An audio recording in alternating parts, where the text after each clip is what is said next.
Hello students. तो आज हम लोग बात करने वाले हैं CBSE class 9th chapter 1 number system part 2 की। तो स्टूडेंट्स, जो बच्चे इस वीडियो को देख रहे हैं वो इससे पहले का video concept number 1 same chapter का सेम क्लास का एक बार देख लीजिएगा, क्योंकि उसमें कुछ कंसेप्ट हैं जो इन कंसेप्ट से पहले के हैं। तो स्टूडेंट आइए समझते हैं इस चैप्टर में क्या क्या टॉपिक्स कवर करने हैं हमें। इस चैप्टर में जो टॉपिक्स कवर करने हैं वो ये टॉपिक्स हैं जो बचे हुए हैं। तो स्टूडेंट समझते हैं। पहले सबसे पहला टॉपिक लिख दिया है मैंने, non terminating rational numbers on the number line. तो non terminating rational numbers on the number line, कैसे नंबर्स? Non terminating. अब ये आपको मैंने बता दिया था वो रेशनल नंबर जो नॉन टर्मिनेटिंग होते हैं। दैट मीन्स एग्जाम्पल के तौर पर 3.4 4 4 4 एंड सो ऑन, ये हो सकते हैं नॉन टर्मिनेटिंग। और स्टूडेंट्स ये भी हो सकते हैं नॉन टर्मिनेटिंग 3.4 7 4 7 4 7। ओके, इसे हम लोग 3.4 बार ले सकते हैं, तो इसे भी 3.47 बार लिख सकते हैं। ओके, तो इन नंबर्स को हमें नंबर लाइन पर रिप्रेजेंट करना है। ये रेशनल नंबर्स हैं, नॉन टर्मिनेटिंग, ये भी बता दिया था। एक ही डिजिट रिपीट होता है, उसे रिपीटिंग बोलते हैं। और ये रिकरिंग बोलते हैं, क्योंकि इसमें एक ग्रुप रिपीट हो रहा है 474747 का। तो स्टूडेंट बात करते हैं कि इन्हें हम लोग नंबर लाइन पे कैसे रिप्रेजेंट करें। सबसे पहले देखते हैं 3.4444 को नंबर लाइन पे कैसे रिप्रेजेंट किया जाएगा। तो भाई बनाते हैं एक नंबर लाइन। यहाँ पे 0 1 2 3 और 4। ओके, ये नंबर लाइन है, बना ली मैंने 5 तक। अब मुझे बात करनी है 3.4 की। पहले मैं 3.4 देखूंगा। तो स्टूडेंट 3 और 4 के बीच वाला जो स्लॉट है, 3 और 4 के बीच वाला स्लॉट, उसमें कहीं जाके 3.4 आएगा। अब इस स्लॉट को 10 पार्ट्स में डिवाइड कर लीजिए, क्योंकि 3.4 है ना, वो 3 और 4 के बीच में आएगा। ये 3.5 3.5 होता है, वो 4 और 3 के बीच में होता है। 3.4 इनके बीच में आने वाला है, तो इसे मैं 10 इक्वल पार्ट्स में डिवाइड कर लूँगा। 1 2 3 4 5 6 7 8 और 9 एंड 10 पार्ट्स में मैंने डिवाइड कर लिया। अब यहाँ तक बात हो गई। अब आगे बात है 3.44 के बारे में। तो 3.4 कहाँ पे है? 3.1 2 3 4, ये 3.4 है। 3.4 से और ज़्यादा, तो इसका मतलब यहाँ पे होगा इनके और इनके बीच में। तो स्टूडेंट इतने एरिया को मैं क्या कर लूँगा, यहाँ पे एक्सटेंड कर लूँगा, या जूम कर लूँगा, विजुअलाइज कर लूँगा इतने एरिया को। ये हो जाएगा मेरा 3.4 और ये हो जाएगा 3.5। कैसे? 1 2 3 4, 3.4 और 3.5। अब इन्हें भी मैं जूम कर लूँगा। 1 2 3 4 5 6 7 8 9 एंड 10। इन्हें भी 10 पार्ट्स में डिवाइड कर लिया। अब 3.4 यह है, 3.41 3.42 3.43 3.44 यहाँ पे आएगा 3.44। लेकिन ये यहाँ पे तक ख़त्म नहीं है और आगे भी है। तो कहने का मतलब 3.44 या उससे ज़्यादा का पोर्शन इसमें ही आने वाला है। तो मैं क्या करूँगा, 3.44 और 3.55 के बीच वाला गैप है, ये 3.44 और 3.55। तो इसे फिर से मैं विजुअलाइज कर लूँगा इस तरह से। तो ये 3.44 और 3.45, ये भी 3.45 है। तो अब इसे भी मैं 10 इक्वल पार्ट्स में डिवाइड करने वाला हूँ। 1, ये 1 पार्ट हो गया। 2 3 4 5 6 7 8 9 10 पार्ट्स में डिवाइड हो गया। अब 3.444, तो 3.440, इसे 0 मान लूँगा मैं यहाँ पे। 3.441 3.442 443 445। तो देखते हैं 441 442 443 444, तो 3.444 यहाँ पे आएगा। और 3.444 के बाद में 4 है, इसका मतलब ये 5 से तो कम ही है ना, तो इसके बीच में आएगा 3.444 और 3.445, तो इनके बीच में ये आने वाला है, यानी अब मैं इन्हें जूम करने वाला हूँ। ओके, इन्हें एक्सपेंड कर लूँगा, इन्हें विजुअलाइज करूँगा, इन्हें भी 10 पार्ट्स में डिवाइड करूँगा, तो ये जो होगा 3.444 हो जाएगा, ये 3.445 हो जाएगा। तो इसी तरह से ये पैटर्न चलता रहेगा, ये पैटर्न कभी ख़त्म नहीं होगा। क्यों नहीं ख़त्म हो पाएगा? क्योंकि ये नॉन टर्मिनेटिंग रेशनल नंबर है। जब ये टर्मिनेट नहीं हो रहा तो हम इसे इसी तरह से विजुलाइज करते जाएंगे। लेकिन क्वेश्चन में ऐसा नहीं बोलता, क्वेश्चन में बोलता है कि इस नंबर को आप डेसिमल के 2 प्लेसेस तक या 3 प्लेसेस तक, जो ही बोलता है वहाँ तक आप विजुलाइज कीजिए। जैसे बोलता है कि डेसिमल के 1 पॉइंट तक विजुलाइज करो, तो यहाँ पे करके छोड़ देता मैं। डेसिमल के 2 पॉइंट तक विजुलाइज करो, तो यहाँ तक आंसर हो जाता ऊपर का मेरा। डेसिमल के 3 पॉइंट तक विजुलाइज करो, तो ये मेरा आंसर हो जाता। मतलब डेसिमल के 3 पॉइंट जो हो जाए, तो इस तरह से पता चल जाता है कि हम कैसे विजुलाइज कर सकते हैं किसी नॉन टर्मिनेटिंग और रिपीटिंग रेशनल नंबर को नंबर लाइन पे। अब बात करने वाले हैं non terminating and recurring rational number, इसे नंबर लाइन पे कैसे रिप्रेजेंट करें। तो स्क्रीनशॉट ले सकते हैं इसका आप लोग, इरेज करते हैं इसे।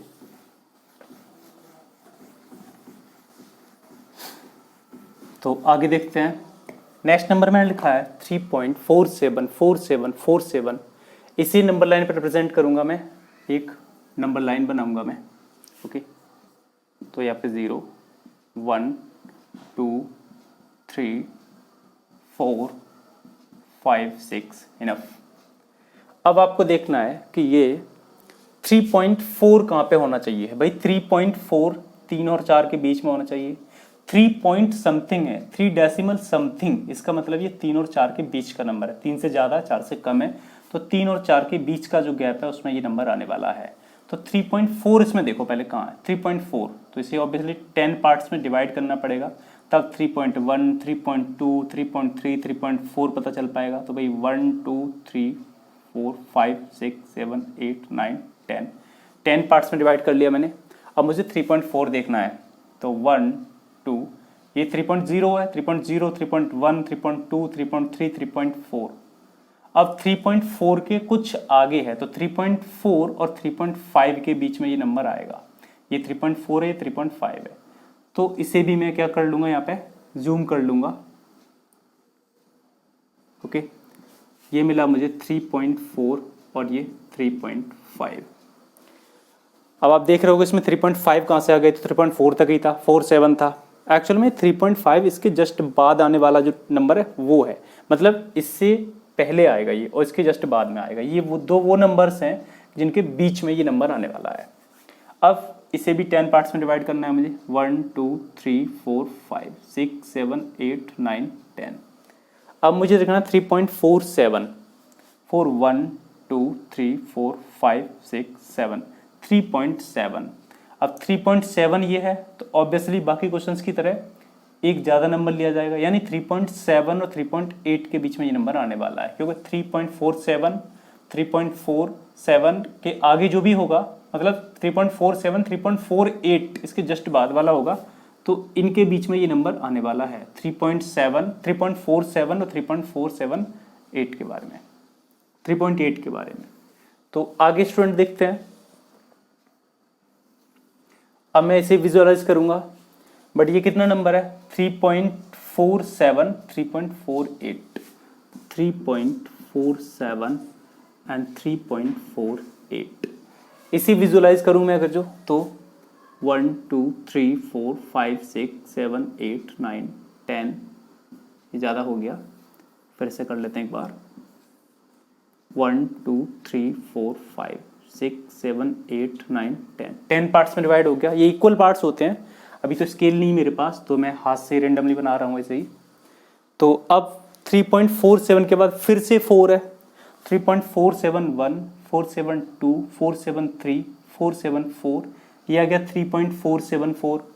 तो ये भी 3.474 और 3.475 के बीच में आने वाला है, पैटर्न बन रहा है।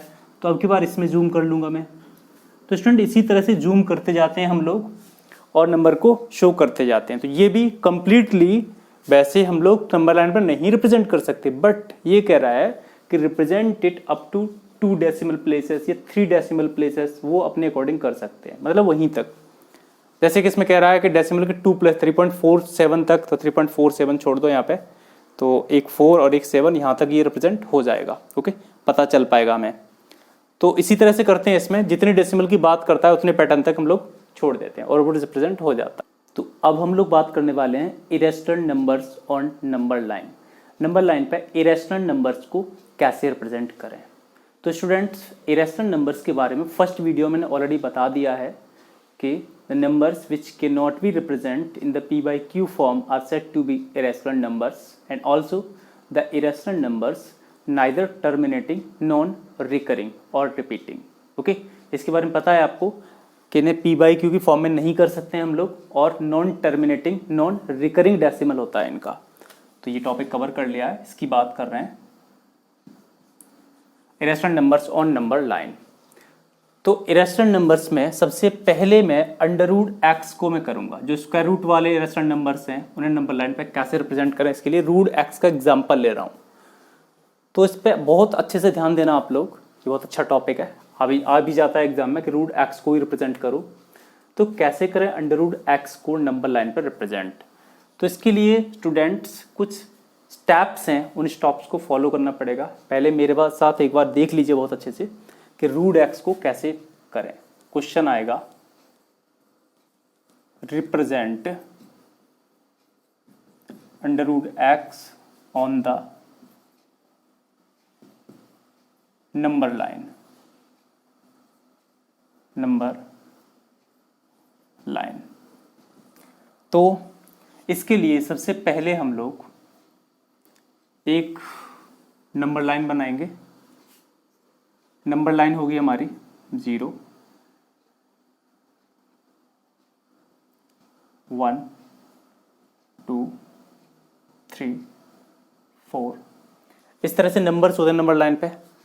लेकिन मुझे यहाँ पे नंबर नहीं लेने, क्योंकि √x की बात कर रहा हूँ मैं। तो √x जो है वो अपने आप में कोई नंबर ही नहीं है। पहले तो भाई एक वेरिएबल है अभी, तो वैसे रूट के अंदर कुछ ना कुछ हो, कोई नंबर तो बात अलग है, लेकिन यहाँ पे तो x ले रहा हूँ मैं। तो x को 1 तक लाऊं, 2 तक लाऊं, कहाँ तक लाऊं। तो इसकी वजह से मैं क्या करूँगा, इन्हें इरेज कर दूंगा। मुझे नहीं पता कहाँ आएगा, तो मैंने क्या किया, सिर्फ नॉर्मल एक लाइन ड्रॉ कर ली, सिंपल। क्योंकि सिंपल, क्योंकि √x की बात कर रहा है। अब x का मेजरमेंट क्या है मुझे नहीं पता, तो एक कॉमन मेजरमेंट मान लेता हूं कोई। सबसे पहला स्टेप होता है कि हम जो x दिखाई दे रहा है स्क्वायर रूट के अंदर, उस x को हम लोग स्केल से मेजर करके इंडिकेट करते हैं वो कितना बड़ा है। तो बाय द वे मान लेता हूं कि x यहां से यहां तक है, ये x है। ओके, अब वैसे मुझे पता नहीं है भाई कि x कितना बड़ा है, बट फिर भी अंदाजे से मान लिया मैंने कि x जो आ रहा है मेरा यहां तक आ रहा है। इनको नाम दे लेता हूं A, B। अब नेक्स्ट स्टेप होता है, यहां पे लिख देता हूं x। नेक्स्ट स्टेप होता है कि B के आगे जस्ट 1 यूनिट एक्सटेंड करो। 1 यूनिट का मतलब 1 सेंटीमीटर या कुछ भी हो सकता है, 1 मिलीमीटर, जैसा आप स्केल यूज कर रहे हो। अब यहाँ पे x के लिए मुझे नहीं पता क्या स्केल मैंने यूज किया है, क्योंकि x कोई नंबर ही नहीं है। तो मैं अंदाज से मान लूंगा कि 1 यूनिट मेरा इतना बड़ा हो गया, ये 1 यूनिट है। ओके, 1 यूनिट, यूनिट का मतलब सेंटीमीटर, मीटर, कुछ भी हो सकता है। तो स्टेप में पता चल गया, सबसे पहले जो डिस्टेंस है मेजर करके रिप्रेजेंट करो, फिर 1 यूनिट रिप्रेजेंट करो। फिर क्या करते हैं स्टूडेंट्स कि हम इसे और इसे यूज करके एक सेमी सर्कल बनाएंगे, एक सेमी सर्कल। अब सेमी सर्कल कैसे बनेगा भाई? सेमी सर्कल जब बन पाएगा कि जब इस साइड का मिड पॉइंट पता चल रहा है ना, ये क्या मिड पॉइंट है। तो इसके लिए काम कीजिए, इसका एक परपेंडिकुलर बाइसेक्टर डाल लीजिए। ओके, मिड पॉइंट पता करने के लिए इसका परपेंडिकुलर बाइसेक्ट डाल लीजिए, AC लाइन का, AC का परपेंडिकुलर बाइसेक्टर। जिससे क्या होगा, जिससे कि इसका मिड पॉइंट मिल जाएगा। जैसे मिड पॉइंट मिल रहा है, यहाँ से डिस्टेंस भर के कंपास में और एक सेमी सर्कल में बना सकूंगा। तो मैंने क्या किया, इसका परपेंडिकुलर बाइसेक्टर आपको पता है, यहाँ से मोर देन हाफ लेते हैं, फर्स्ट कट, सेकंड कट। फिर C को सेंटर मानते हैं, मोर देन हाफ लेते हैं, फर्स्ट कट, सेकंड कट, और दोनों को ज्वाइन कर देते हैं इस तरह से। तो जो पॉइंट बीच में मिलता है वो होता है उसका मिड पॉइंट। तो AC का मिड पॉइंट मैंने पता कर लिया, कुछ ये है। अब मैं क्या करूँगा, इसे इरेज कर दूंगा और AC को सेंटर मान के, इसे सेंटर मान के और कंपास की टिप यहाँ पे रखूँगा और एक सेमी सर्कल में बना दूंगा इस तरह से। यहाँ पे कंपास की टिप रखी मैंने, पेंसिल यहाँ पे, और इस तरह से एक सेमी सर्कल ड्रॉ कर दिया। अब स्टूडेंट ये सेमी सर्कल ड्रॉ हो गया। अब इसमें क्या करेंगे हम लोग, इसमें जो B पॉइंट है, B पे परपेंडिकुलर डालेंगे हम लोग, यानी जो AC लाइन है, AC लाइन के बीच में B भी आ रहा है, B पे परपेंडिकुलर डालेंगे, AC लाइन पे पॉइंट B से परपेंडिकुलर। अब यहाँ पे परपेंडिकुलर डाला जाएगा यहाँ से। अब परपेंडिकुलर कैसे डाला जाता है अभी ये भी आपको अच्छे से पता है। परपेंडिकुलर डालने के लिए यहाँ से दो इक्वल डिस्टेंस पे कट लगा लीजिए, यहाँ पे, फिर वही इसका परपेंडिकुलर बाइसेक्टर डाल दो, मोर देन हाफ इधर और इधर भी, यहाँ से और यहाँ से, दोनों जगह से, यहाँ से मोर देन हाफ ये, और फिर इस पॉइंट से और मोर देन हाफ इस तरह से, ऐसे ही यहाँ से दोनों मोर देन हाफ जहाँ पे कट करते हैं, एक लाइन इस तरह से ड्रॉ हो जाएगी। इस लाइन को आप एक्सटेंड करिए आगे तक, और ये लाइन जहाँ पे कट करेगी, इसके लिए स्केल यूज कर लेता हूँ, यहाँ कट हो रहा है तो ये जहाँ पे ये लाइन कट करेगी उसे आगे एक्सटेंड कीजिए। एक्सटेंड करने के बाद में यहाँ पे कोई पॉइंट मान लीजिए D। ओके, तो स्टूडेंट्स ये जो लाइन दिखाई दे रही है BD, वो BD अंडर रूट X है, BD अंडर रूट X है। ये मैंने रिप्रेजेंट कर दिया BD को, ये अंडर रूट X हो गया। अब इस लाइन को इस नंबर लाइन पे कैसे लाऊं भाई, सब जानते हैं, यहाँ से इस कंपास में डिस्टेंस इतनी यहाँ पे कर लो क्लोज, फिर उसके बाद जहां मन करे वहां पे कट लगा दीजिए, जैसे 0 से लेकर मेजर करके। तो रूट X की डिस्टेंस कितनी होती है केवल ये पता करना हमें आ गया। ओके, अब ऐसे ही हम लोग एक और एग्जाम्पल भी देख रहे हैं, एक अंडर रूट X किया है, वैसे ही एक और एग्जाम्पल की बात करते हैं, तो आपको शायद बहुत अच्छे से समझ में आ पाएगा। जैसे क्वेश्चन होता represent under root 5 on the number line, तो अंडर रूट 5 को रिप्रेजेंट करना है। तो क्या करेंगे, सबसे पहले यहाँ पे हम लोग 5 को पहले रिप्रेजेंट करेंगे, 5 को शो करेंगे कहाँ पे है, तो ये मेरा 0 है, 1 2 3 4 5, यहाँ से 0 से मेजरमेंट करना स्टार्ट करते हैं, पता है सभी को, 5 ये गया, ये 6, ये 7, ये 8। फर्स्ट स्टेप हो गया कि 5 कहाँ पे आ रहा है, यहाँ पे 5 आ रहा है। फिर यहाँ पे पॉइंट A अज्यूम कर लूँगा मैं, यहाँ पे B अज्यूम कर लूँगा मैं। फिर मैंने बताया था नेक्स्ट स्टेप में हम लोग एक स्टेप बढ़ाते हैं, यानी 1 यूनिट बढ़ाते हैं। अगर जो ये मैंने सेंटीमीटर लिया तो 1 सेंटीमीटर एक्सटेंड कर दूंगा मैं यहाँ तक, यहाँ पे पॉइंट C ले लूँगा। ओके, अब मैं क्या करूँगा, मुझे AC का सेमी सर्कल ड्रॉ करना है AC को लेकर के, तो AC का मिड पॉइंट पता करूँगा। वैसे अगर जो आप नंबर लाइन यूज़ कर रहे हो तो मिड पॉइंट साइड पता चल जाएगा, 0 से 6 तक हो गया तो 6 का हाफ 3 होता है, 3 पे हो जाएगा। नहीं तो आप परपेंडिकुलर बाइसेक्टर वाला मेथड लेके ना, इसका परपेंडिकुलर बाइसेक्टर ड्रॉ करो, मिड पॉइंट पता कर लो, कंपास में distance and make a semi circle. तो इस तरह से एक सेमी सर्कल बना लिया मैंने। ओके, अब इसमें क्या करना है, सेमी सर्कल में मुझे नेक्स्ट स्टेप है कि जो B पॉइंट दिखाई दे रहा है, B पे परपेंडिकुलर डालना है। तो परपेंडिकुलर डालते हैं B पे, B से जो इसके साइड में जो कट है उन्हीं को ही मान लेता हूँ मैं, ये 1 है, ये 6 है, इक्वल डिस्टेंस पर है। तो यहाँ से इससे मोर देन हाफ डिस्टेंस लेके इधर कट और इधर कट, फिर C को सेंटर जूम करूँगा और यहाँ से भी मोर देन हाफ डिस्टेंस लेके दोनों साइडों में कट अप्लाई कर लूँगा। अब ये दोनों कट जहाँ पे मिलने वाले हैं तो मैं स्केल लेके इन्हें ज्वाइन करूँगा और इस पॉइंट को मैं यहाँ तक पहुँचा दूँगा जहाँ तक ये सेमी सर्कल को कट करे। तो यहाँ पे सेमी सर्कल को कट कर रहा है भाई, यहाँ पे नाम रख लूँगा D। तो इस तरह से ये जो लाइन हो गई ये अंडर रूट 5 हो गई, अंडर रूट 5। तो ये भी पता चल गया अंडर रूट 5 को कैसे रिप्रेजेंट कर सकते हैं, किसी भी नंबर को, कोई भी स्क्वायर रूट का नंबर हो उसे हम लोग रिप्रेजेंट कर सकते हैं। तो अब हम लोग इसका वेरिफिकेशन कर लेते हैं कि जो नंबर मैंने रिप्रेजेंट किया √x, तो ये लाइन जो है इस डिस्टेंस की मेज़रमेंट यानी BD की मेज़रमेंट वाकई में √x है या नहीं। यानी जो BD हमारा आंसर आएगा वो √x कैसे है, क्यों है। ये तो रिप्रेजेंट करके बता दिया मैंने कि √x है भाई, बट क्यों है √x, इस बात को हम लोग जानेंगे।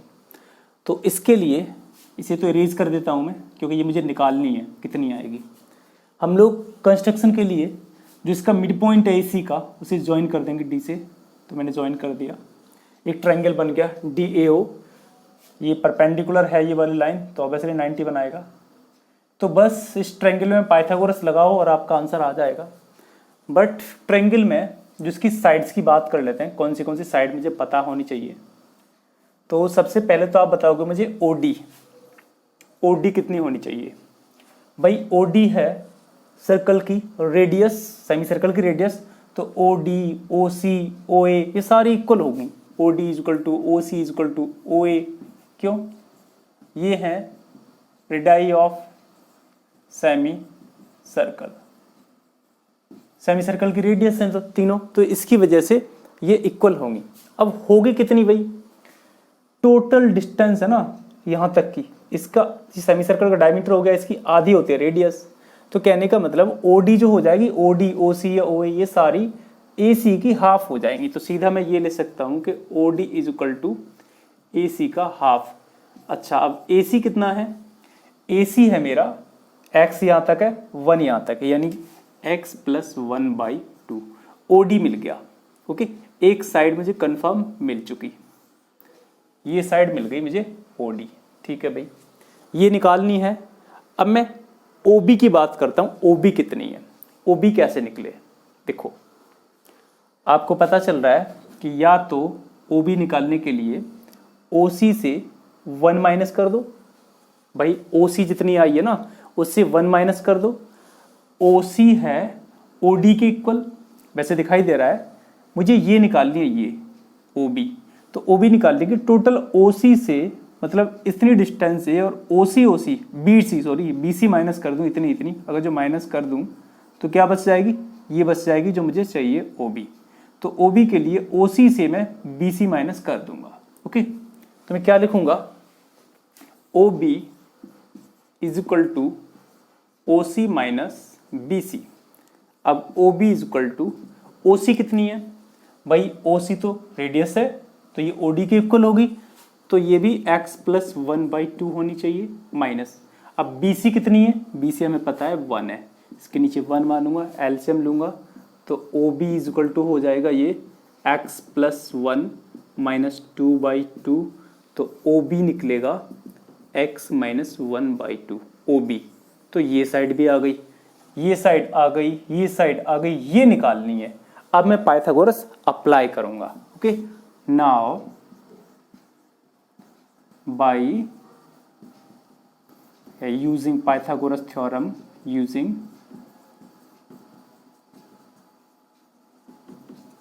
Pythagoras theorem in triangle DOB। DOB triangle में पाइथागोरस अप्लाई करूंगा तो मुझे मिलेगा OB² + BD² = OD²।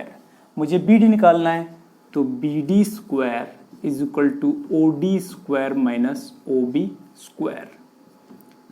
BD² = OB और OD की जो वैल्यूज़ हैं ये मैंने पहले ही निकाल रखी हैं, इसी वजह से, क्योंकि मुझे पता है यूज़ करनी थी, क्योंकि पाइथागोरस इस ट्रायंगल में लगेगी, तो इसमें ये साइडें पता होनी चाहिए, इसी वजह से मैंने पहले साइडें फाइंड आउट कर ली। तो OD कितना है, OD ये गया है x + 1/2 का होल स्क्वायर, माइनस OB कितना है, x - 1/2 का होल स्क्वायर। तो ये हो गया BD² = अब इसे सॉल्व करने के कई सारे तरीके हैं। आप A² - B² की आइडेंटिटी लगा सकते हो, या दोनों का होल स्क्वायर ओपन कर सकते हो, जैसा आपको बेटर लगे भाई। तो BD² = चलो होल स्क्वायर ओपन कर लेते हैं, A² + B², 1 का स्क्वायर तो 1 ही होता है, +2AB / 4 minus A² + B² - 2AB upon 4, यहाँ ब्रैकेट यूज करना है ओके, क्योंकि नेगेटिव साइन है पहले। अब B D square is equal to, LCM 4 लूंगा इनका, 4 ही आएगा, ऊपर ये दोनों नंबर आ जाएंगे, x square plus 1 plus 2x, negative को मल्टीप्लाई करूंगा इसमें, तो negative x square, negative 1 positive 2x। अब x square positive negative cancel out, 1 1 cancelled out, यानी बी डी स्क्वायर जो बचेगा वो 2x एंड 2x, 4xy 4 बचने वाला है, 4 से 4 कैंसिल्ड आउट, यानी कि B D square is equal to X आया, या फिर B D is equal to square root of X. तो ये वेरिफिकेशन हो गया है कि कैसे हम लोग प्रूव करते हैं कि जो बी सी डिस्टेंस है वो अंडर रूट एक्स ही है। तो ये वेरिफिकेशन हो गया है, तो स्क्रीनशॉट ले सकते हो इसका आप लोग, इम्पोर्टेंट पॉइंट है। अब हम लोग बात कर लेते हैं कि स्पाइरल कैसे बनाएं, square root spiral. Okay, square root spiral कैसे बनेगी, क्योंकि अंडर रूट एक्स को रिप्रेजेंट करना आ गया है हमें। अब बात करते हैं स्पाइरल की। ओके, स्क्वायर रूट स्पाइरल, तो देखते हैं एग्जाम्पल के तौर पे। सबसे पहले तो आप देखिए, आप खुद सोचते जाओगे यहाँ पे, अगर जो 0 है ये 1 हो गया, ये 2 हो गया। आप खुद सोचो, अगर जो ये डिस्टेंस 1 यूनिट है, इस पे मैं परपेंडिकुलर अगर जो 1 का डाल दूंगा, 1 का परपेंडिकुलर, यानी परपेंडिकुलर डाल के 1 यूनिट नाम दे दूंगा मैं, और फिर से ज्वाइन कर दूंगा इससे भी, तो ये डिस्टेंस कितनी हो जाएगी, कैसे बता सकते हो कितनी हो जाएगी? तो इसका नाम मैं 0 तो है ही, ओ रख लेता हूँ, ए बी। अब मैं देखता हूँ बेटा, O B square is equal to O A square plus A B square, ये पाइथागोरस थ्योरम से है। Hypotenuse square is equal to base square plus perpendicular square, तो O B square is equal to O A 1 square plus 1 square, या फिर O B square is equal to 1 प्लस 1, या O B is equal to square root of 2, यानी ये distance under root 2 हो जाएगी।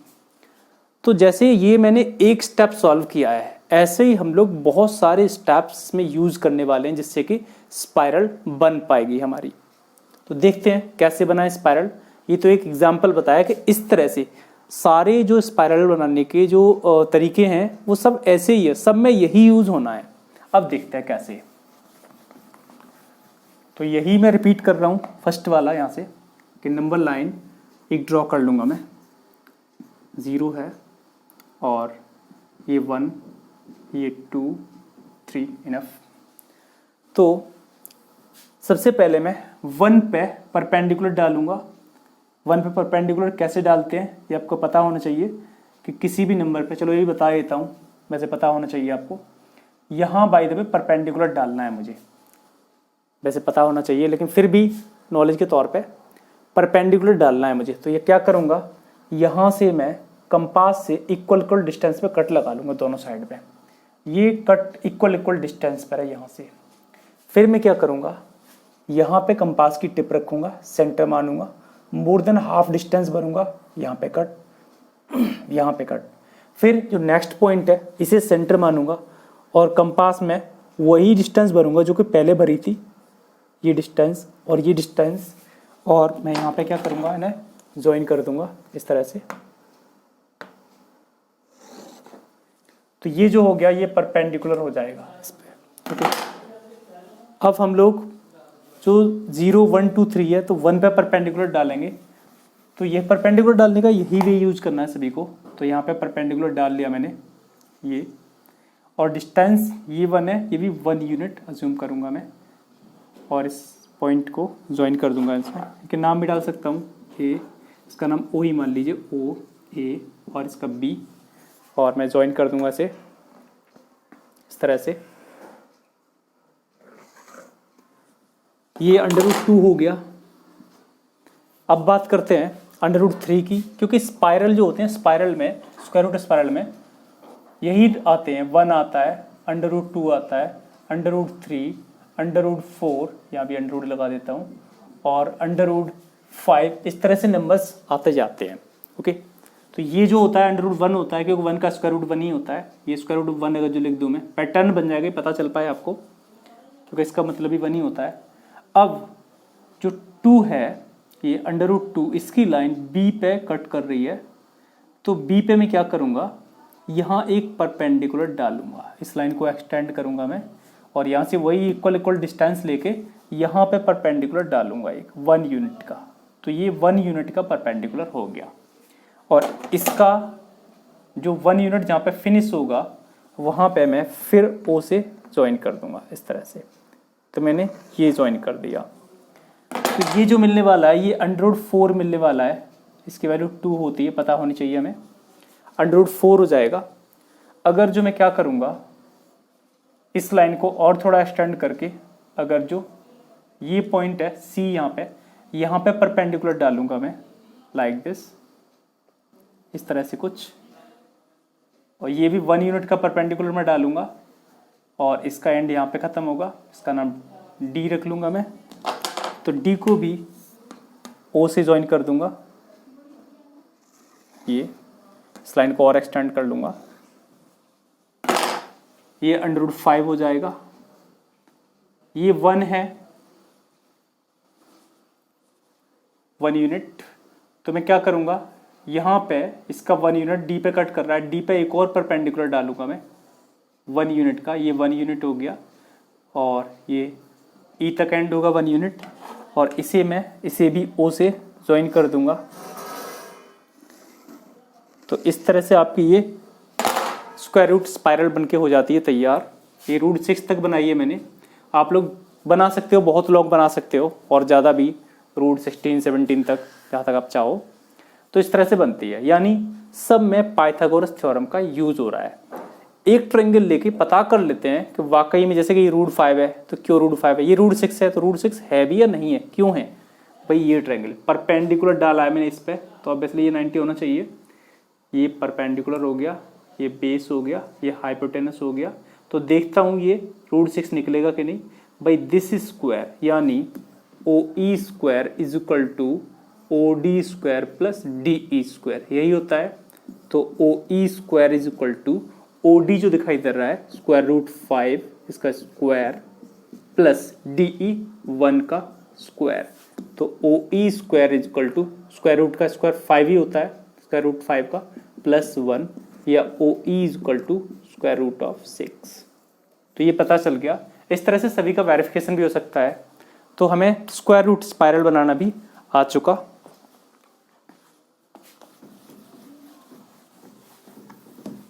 अब और आगे बात करते हैं, जो 10.8 on the number line, square root of 10.8। तो स्टूडेंट बच्चे से घबरा जाते हैं कि सर रूट एक्स वैसे किया जाता है, रूट 8 आ गया तो भी हो जाएगा, बट रूट 10.8 कोई प्रॉब्लम की बात नहीं है। जो प्रोसीजर रूट एक्स में यूज़ किया है सेम प्रोसीजर 10.8 में यूज़ करो। आप 10 पॉइंट की लाइन ड्रॉ करो, 1 एक्सटेंड करो, 11.8 करो, फिर परपेंडिकुलर मिड पॉइंट पता करो, सेमी सर्कल ड्रॉ करो, वही सारा प्रोसीजर है, कुछ हार्ड नहीं है, लीव इट। नेक्स्ट बात कर लेते हैं, रैशनल को इरेशनल से मल्टीप्लाई प्लस डिवाइड, ये क्या होता है। तो स्टूडेंट्स रैशनल नंबर को जो प्लस करते हैं इरेशनल नंबर से, किसी रैशनल को इरेशनल से प्लस करते हैं तो हमेशा इरेशनल ही होता है। Rational plus irrational is equal to irrational. और रैशनल नंबर से अगर जो माइनस करते हैं इरेशनल नंबर को, या इरेशनल से माइनस करें या रैशनल से माइनस करें इरेशनल को, तो ये इरेशनल ही निकलेगा। ओके, रैशनल नंबर से अगर जो मल्टीप्लाई करते हैं इरेशनल का, रैशनल से इरेशनल का मल्टीप्लाई करोगे तो ये इरेशनल ही हो जाएगा। रैशनल को डिवाइड करते हैं अगर जो इरेशनल से, रैशनल को डिवाइड करोगे इरेशनल से, या इरेशनल को डिवाइड करोगे रैशनल से, तो इरेशनल ही आ जाएगा। यानी ये तो कुछ ऐसा लग रहा है कि एक मछली सारे तालाब को गंदा कर गई भाई। इरेशनल के साथ कुछ भी कर लो, रैशनल का इरेशनल ही बना लेता है वो अपने जैसा। तो ये पता चल चुका हमें, इनका यूज़ होने वाला है आगे बहुत ज़्यादा। अच्छा, अब बात करते हैं operations on square root, square root का ऑपरेशंस। तो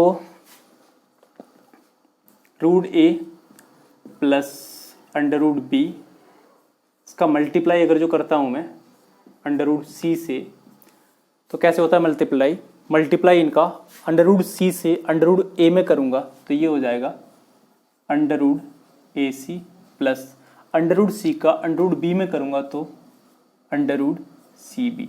इस तरह से मल्टीप्लाइज हो जाते हैं। लेकिन अगर जो सी हो, सी का मल्टीप्लाई में करता हूँ under root A plus under root B में, तो ये सी बाहर ही रहेगा, सी under root A plus C under root B. ये स्क्वायर रूट में था, ये भी स्क्वायर रूट में था, तो दोनों एक ही स्क्वायर रूट में हो गए ऐसे इसके साथ। लेकिन ये तो भाई स्क्वायर रूट है ही नहीं, तो ये इस तरह से अलग रहेगा। अच्छा, अगर जो मैं क्या करता हूँ square root of A plus square root of B, इसका मल्टीप्लाई करता हूँ square root of C plus square root of D में, तो नॉर्मल मल्टीप्लाई है भाई।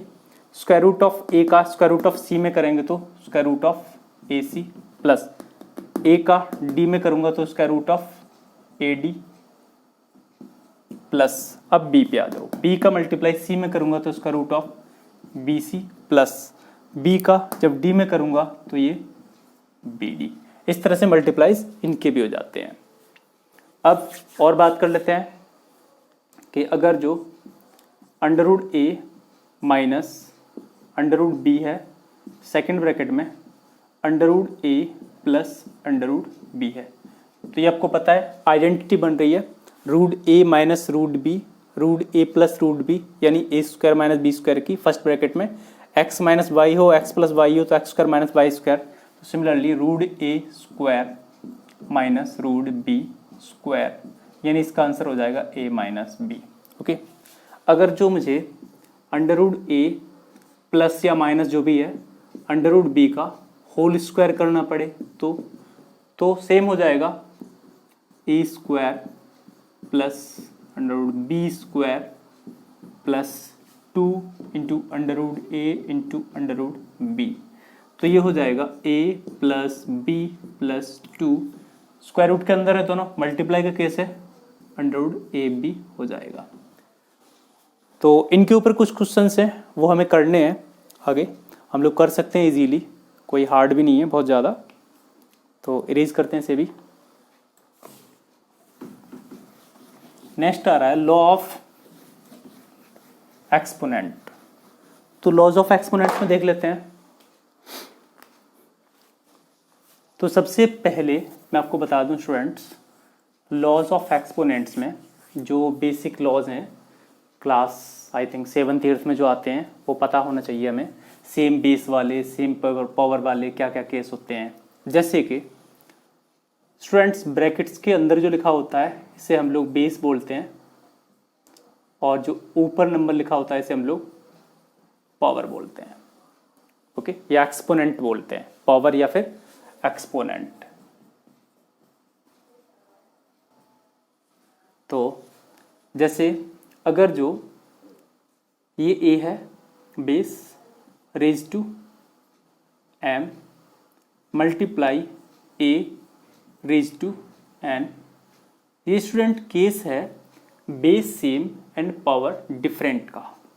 मल्टीप्लाई का केस हो, बेस सेम हो, पावर डिफरेंट हो, तो एक बेस कर देते हैं और पावर को ऐड कर देते हैं m प्लस n। ओके, अगर जो बेस सेम होता है और पावर डिफरेंट होती हैं, केस होता है डिवाइड का, this divided by this. Base same है, पावर डिफरेंट है, डिवाइड का केस है, तो हम लोग a raise to m minus n कर देते हैं, यानी पावर को सब्ट्रैक्ट कर देते हैं। अगर जो बेस सेम है, केस है प्लस का, या फिर बेस सेम है माइनस का केस है, तो इनका कुछ भी नहीं होता है, जैसे होते हैं वैसे ही रहते हैं।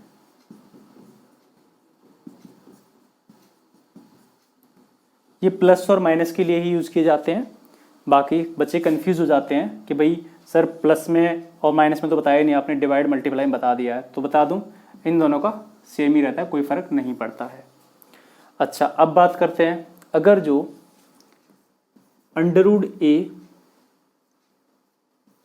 अपॉन बी हो, स्क्वायर रूट के अंदर ए अपॉन बी हो, तो ज़रूरत पड़ने पे हम लोग इनके अंडर रूट अलग अलग कर सकते हैं। अगर जो अंडर रूट के अंदर a इंटू बी है तो ज़रूरत पड़ने पर under root A into under root B भी यूज़ कर सकते हैं। तो ये बता दिया है मैंने सारा आपको।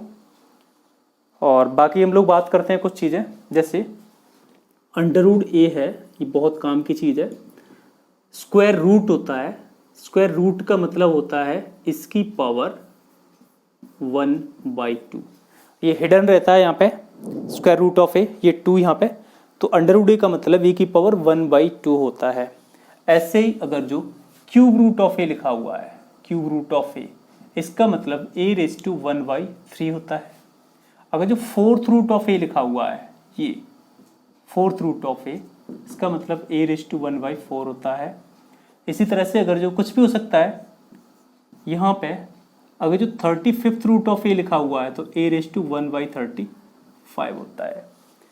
तो स्टूडेंट ये पता होना चाहिए हमें कि जो अंडर रूट के अंदर नंबर्स हैं, ये नंबर्स थोड़े लार्ज होते हैं इनके रिस्पेक्ट में, क्योंकि छोटे नंबर्स हैं, ये एक्सपोनेंट को रिप्रेजेंट करते हैं।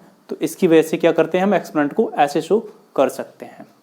पावर के ऊपर पावर है, जैसे a की पावर m है, उसकी पावर n है। पावर के ऊपर पावर होती तो उनका आपस में मल्टीप्लाई हो जाता है, a⁻m⁰n हो जाता है। ये भी पता चल गया। और स्टूडेंट और भी कुछ रूल्स हैं, जैसे a⁻m⁰b⁻m,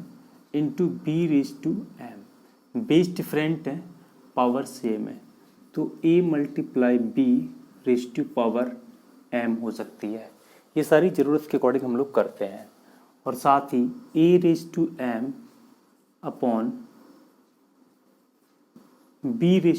होता है, तो इसे भी a/b⁻m बोल सकते हैं। ये सेम पावर का केस है, सेम बेस का केस मैंने आपको बता दिया है। ओके, और अगर जो a⁻m प्लस a⁻m हो, अब इसका क्या होगा, आपको पता है, पावर भी सेम है, बेस भी सेम है, इसका 2a⁻m हो जाएगा। सेम थिंग है, जैसे x + x 2x हो जाता है, वैसे a⁻m + a⁻m 2a⁻m हो जाएगा। ओके स्टूडेंट्स, तो यही सारे रूल्स थे, वो क्लियर आउट हो चुके हैं।